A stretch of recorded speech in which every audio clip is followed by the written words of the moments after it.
Je ne vois pas pourquoi nous, Africains, on veut prendre un autre chemin, autre que tous les chemins qu'on connaît pour être indépendant, pour être indépendant. Depuis qu'on fait ces mouvements, lequel des pays africains a pu obtenir une indépendance? Je vous dis cela parce que pendant que nous sommes distraits à nous faire des réunions pour faire des conférences devant les institutions, c'est vrai, ça fait quelque chose, mais ça ne va pas plus loin que les effets émotionnels.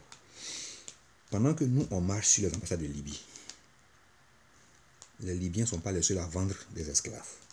Tous les témoignages qui nous parviennent disent que ce sont d'abord des Africains qui vendent leurs propres frères aux Libyens, qui après se les vendent entre eux. Bon, donc l'idéal serait qu'on marche contre toutes les ambassades des pays qui sont impliqués dans ce trafic.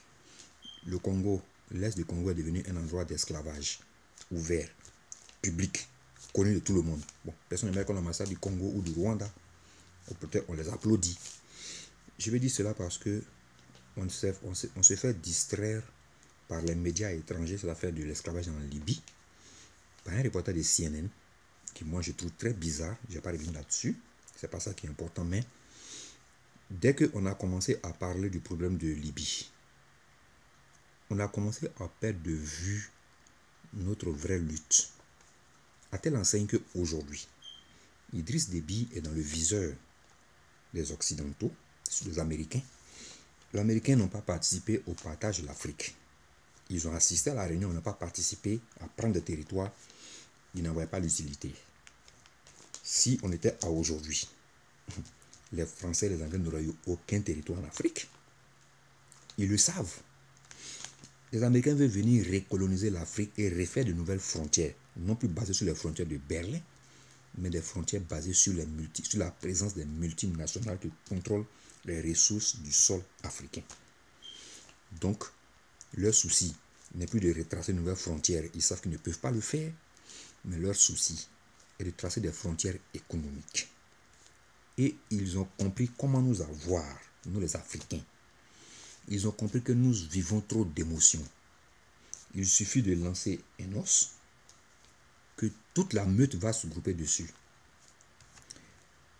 CNN est la chaîne des Américains qui est chargée de préparer la mentalité des gens au dehors quant à une sorte d'action des Américains sur un terrain précis.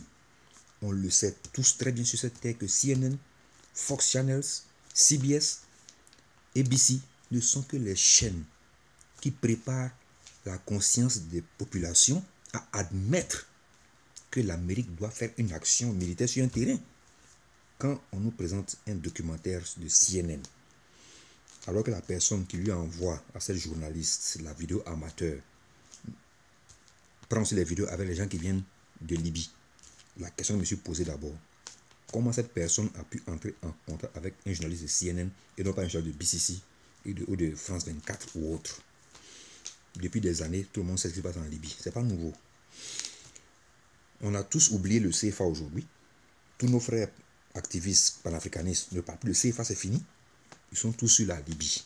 Entre-temps, les Américains écrivent un texte où ils disent à Idriss Déby de justifier le pot de vin que selon eux, il a reçu de la Chine pour passer un marché de pétrole à la Chine. Ils nous disent directement. Alors que nous, on est occupé à le cas de la Libye. On ne lit plus les discours, on ne lit plus les informations qui viennent, qui sont sérieuses par rapport au cas de la Libye. Ils nous disent carrément que Idriss Déby n'est pas le protecteur pétrole qui est au Tchad. Donc il n'a aucun droit, Idriss Déby, à vendre ce pétrole ou à passer des contrats sur le pétrole du Tchad à une autre compagnie, autre que la compagnie que eux ils vont décider. Par conséquent, on sait les Américains ils vont avec ça. Idriss Déby va donc devenir celui qui va les empêcher d'installer ce qu'ils veulent installer depuis longtemps, depuis la Mauritanie jusqu'au Soudan. La France est au Niger avec Areva. Ils ne peuvent pas attaquer la France. Donc ils ne peuvent pas mettre leurs pieds au Niger. Sinon on sait que les soldats américains sont morts au Niger. Ils y faisaient quoi? Personne ne sait réellement. Ils ont tout fait pour installer leur base militaire au Mali. Les Français ont toujours refusé. La base militaire d'opération des Américains en Afrique se trouve en Allemagne. Le pays qui reste où il peut mettre une base dans le désert, c'est le Tchad. Et ce monsieur est en train de se jouer les panafricanistes. Bon, mais il faut le sauter. Et il est entouré de personnes qui luttent contre l'Occident. Mais il faut les distraire. Comment les distraire? On leur ressort un problème qu'eux-mêmes ils savent, mais comme ça ne les intéresse pas, ils n'en parlent pas. On va donc susciter ce qu'on fait d'habitude, on va créer l'émotion. Ils vont tous se ruer en Europe pour régler ce problème avec les Européens et nous laisser le champ libre d'occuper le Tchad. Donc dès qu'on a commencé à s'occuper de la Libye, automatiquement on nous dit Idriss Déby a signé des contrats avec des compagnies chinoises par rapport à son pétrole qui ne lui appartient pas. Donc il doit expliquer pourquoi il passe des marchés avec les Chinois sur du pétrole qui ne lui appartient pas. Quand on dit ça d'un président africain, voilà, ça fait des jours qu'on l'a dit. Je n'ai encore entendu aucun panafricaniste en parler. C'est normal. Ils sont tous devant l'ambassade de Libye qui n'existe même pas. Parce qu'il n'y a pas de gouvernement en Libye. Qui a nommé et a accrédité les ambassadeurs en Europe? Qui? Ceux qui sont devant l'ambassade doivent pouvoir nous répondre quand ils vont devant l'ambassade de Libye pour manifester. Normalement, après une manifestation, on remet un document à l'ambassadeur ou à son représentant qui est dans le bureau. À qui il remet ces documents? Et à qui lui transmet ces documents? Mes chers frères et sœurs, on peut se diviser en deux groupes pour lutter si on le veut. Si on veut faire du tape à l'œil, c'est pas grave. Mais que tout le monde se retrouve devant l'ambassade de Libye dans le monde, je trouve que les Blancs ont reçu leur coup. Nous distraire de ce qu'ils veulent réellement. Occuper toute la bande sahélienne qui est riche en pétrole, en diamants, en or, en uranium. Les Américains ont voté un budget de 700 milliards de dollars pour relancer leur armement nucléaire en uranium. Ils ont bien d'uranium. Ils en ont besoin. Et où on trouve l'uranium? En Afrique. Eux et les Chinois se bataillent pour l'uranium de l'Afrique. Et nous, on n'a pas encore compris. On n'a encore rien compris. On est là en train de se battre contre les Libyens. Or, on vous dit que ce sont des Africains noirs qui vendent leurs propres frères en Libye. Normalement, on aurait dû arrêter même de tacler les Libyens et d'aller tacler les Nigériens qui le font, les Maliens qui le font, les Guinéens qui le font, les Ghanéens qui le font, et même les Nigériens et les Ivoiriens qui le font. Mais non, on a encore concentré sur l'affaire de Libye. Même hier, on va encore devant l'affaire de Libye. Bon, c'est bien beau. Mais moi, je sais que c'est pas ça qui est l'objectif pour nous, les Africains. Si jamais Idriss Déby saute, Boko Haram va s'étendre au Tchad. Le but, c'est pas le Tchad. Le but, c'est de pouvoir sortir ce pétrole par les côtes, en passant par le Cameroun. Dès que Idriss Déby va sauter, que Boko Haram va se répandre dans cette zone, le nord du Cameroun va devenir un enfer. Le Cameroun n'a pas d'armée pour résister à Boko Haram. Ils le savent très bien. Les anglophones vont commencer à révéler leurs problèmes d'indépendance. Tout ça mis ensemble. Biya est vidéo depuis longtemps en exil. Il sait ce qui s'est passé. Il n'est pas au pays depuis. Il sait pourquoi il est en exil. Il sait que ça ne va pas être au pays, cette affaire. Tout ceci, c'est pour transiter toute cette masse de minerais par le port du Yaoundé. Donc, on préfère garder un vieux au pouvoir, sachant que demain, tôt ou tard, le peuple va revendiquer son départ comme pour arriver pour Mugabe. Et on va trouver un pantin qu'on pourra mettre là et qui va signer les accords avec Boko Haram si jamais Idriss Déby saute. Donc c'est bien beau d'aller revendiquer devant l'ambassade de Libye, mais il ne faut pas qu'on oublie le problème important. Si Déby saute, vous savez que c'est le seul actuellement qui se bat un peu contre le CFA.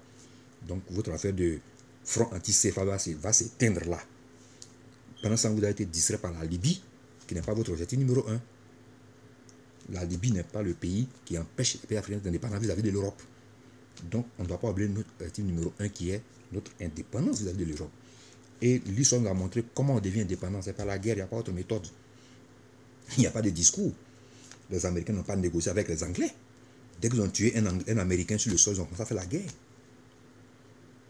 Les Zimbabwéens, ils ont fait la guerre. Ils sont préparés, ils sont rentrés, ils sont venus faire la guerre. Les Algériens, ils ont fait la guerre. Donc c'est pour vous dire, les Chinois, ils font la guerre entre eux. Dès que ça a pété, ils sont venus faire la guerre contre l'occupant. Mais nous, on veut négocier avec la France, comme on a fait en 1958, pour avoir une indépendance. Bon, je ne sais pas si on gagne dans une négociation d'indépendance, mais bon, on va voir ce que ça va donner avec les fronts anti-CFA.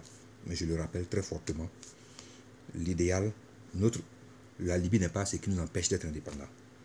Donc, aller faire des marches contre la Libye ne résout le problème de dépendance vis-à-vis de l'Europe. Pendant ce temps, on va sauter celui qui, actuellement, parle un peu contre le CFA, qui est Idriss Déby. S'il saute, bon, je pense que tous ceux qui sont francs anti-CFA vont entrer dans les rangs. Parce que je ne sais plus vers qui ils vont se tourner pour aller parler encore de les aider à sortir du CFA, à part Idriss Déby actuellement. Je ne vois personne d'autre. Donc je crois que l'idée est de revenir en Afrique, de le protéger, de l'aider à lutter contre le CFA et de trouver autour de lui ceux qui veulent lutter contre le CFA et en sortir. Et non aller se faire distraire par des situations en Libye qui se trouvent être des situations malheureuses, mais qui sont des situations justement créées par en amont, en aval par, en amont par ceux qui sont au pouvoir en Afrique noire francophone. Sur ce, il faut qu'on revienne à la raison. Des groupes en Europe peuvent continuer à manifester contre la Libye, mais que les leaders panafricanistes reviennent en Afrique, continuent la bataille et surtout protéger le Tchad. Car si le Tchad saute, Boko Haram se répand.